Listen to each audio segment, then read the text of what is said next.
Hi Empire Oaks students, I'm Mrs. Solorzano, and this is Dude. And Dude is my pet hamster. Actually, he belongs to my daughter. And we've had Dude now for almost a year. And he's a really fun little hamster. He's super sweet.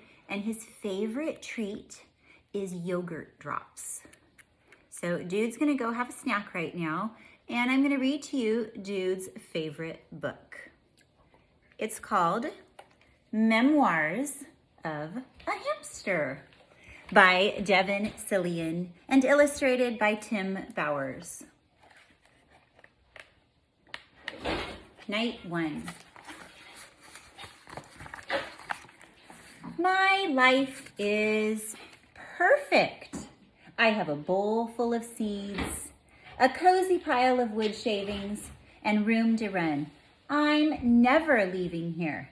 Question, who's the luckiest hamster in the world?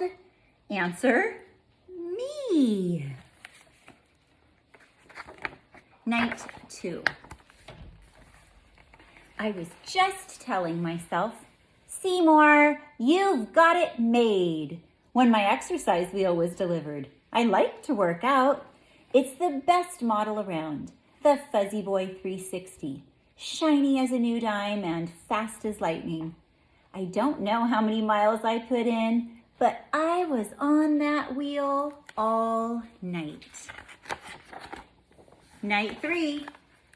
It took me a while to get the hang of my new water bottle, but it's great. It's important too. A hamster has to stay hydrated. Back to the wheel. I've got another hour to put in before daylight. Night 4. Little girl came by and gave me a kiss on the nose. Nasty. Hello. Ever hear of germs? But she also gave me 2 yogurt drops. Question, what's better than a yogurt drop? Answer, 2 yogurt drops. I ate one and tucked the other in my cheek to save for later. This hamster has it going on. Night 5. I was just climbing onto my wheel tonight when Pearl the cat came by. You know, she said, you run for miles every night, but you never leave that cage. What's it all for? I don't know, I said. It's what hamsters do. What a complete waste of time, she said. Have fun in your cage. I'm going to the sunroom. Sunroom? What's a sunroom? Night 6. Little girl woke me up to clean my cage today. She kissed me on the nose again. Barf! She needs to knock that off. But while she was carrying me around, I realized there's a lot of house around me that I haven't seen. It seems to go on forever.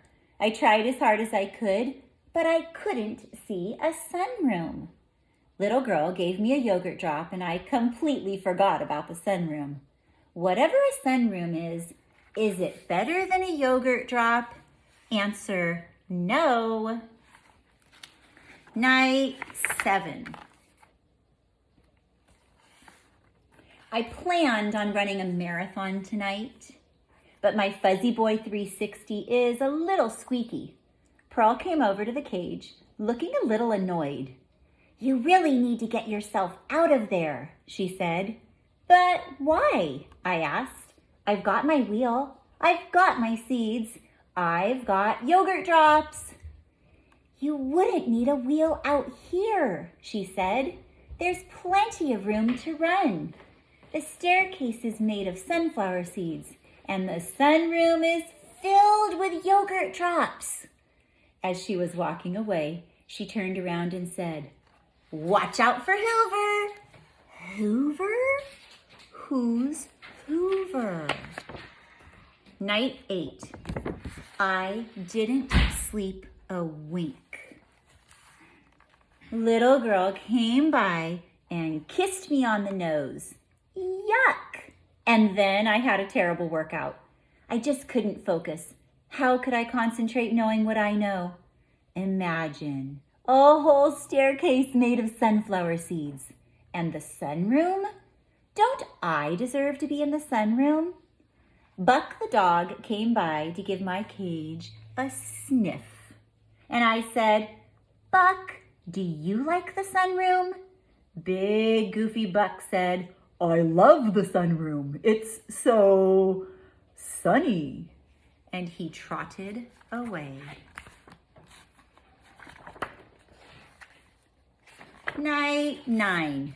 No workout tonight. I spent the whole evening putting together a plan. I went over every square inch of my cage and I think I've got it figured out. Operation Tasty Treat is set for tomorrow night. Hello, staircase. Hello, sunroom. Night 10. Good old Seymour is one smart hamster. My escape went like clockwork. I moved the seed dish. Then I was able to muscle the fuzzy boy to the front of the cage. I had a little trouble climbing the outside of the wheel. It kept spinning and I wasn't getting anywhere. But Sweet Pearl suggested I jam a sunflower seed at the side of the wheel, and it worked. After that, it was easy. I shimmied up the wheel and popped the lid right off. Question, who's going to eat every yogurt drop in the sunroom? Me. Night 11. Note to self, cats are big fat liars.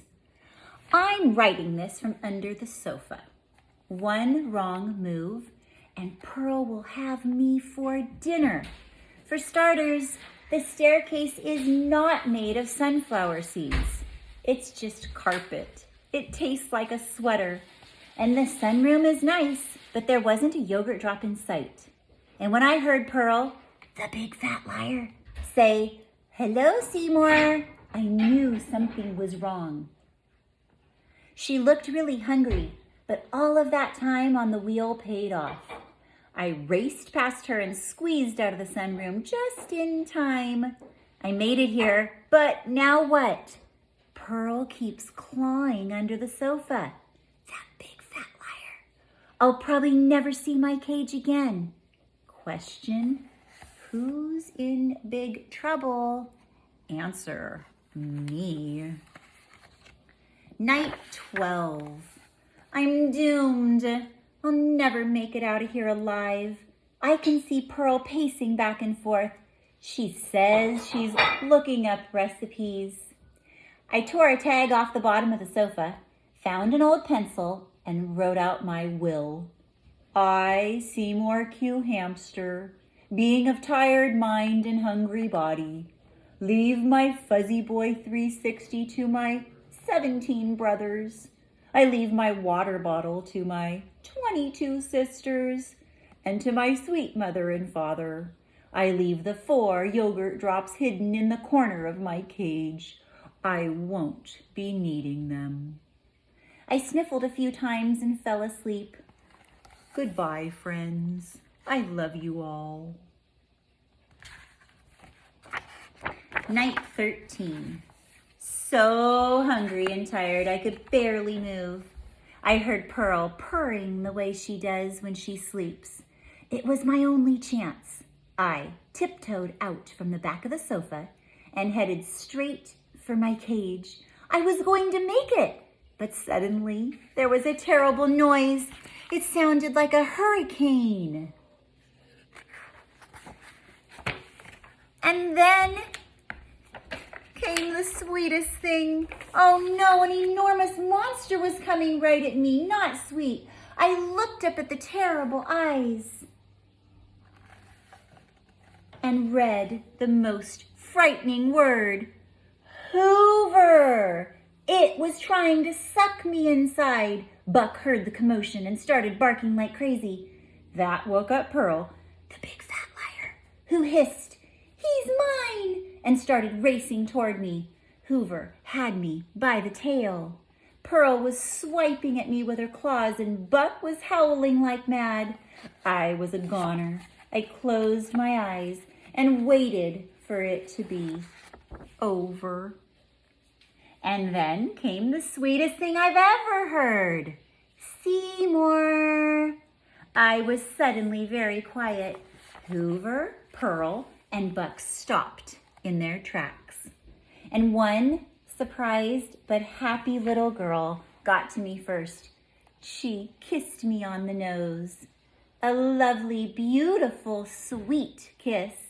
And I kissed her right back. Twice. Night 14. My life is perfect. I have a bowl full of seeds, a cozy pile of wood shavings, and room to run. I'm never leaving here. Question, who's the luckiest hamster in the world? Answer, me. And that, my friends, is the story of Memoirs of a Hamster. And so, Dude just wanted to come back and say goodbye to you all. It was awfully nice to meet you, Empire Oaks students. Have a great day. Goodbye.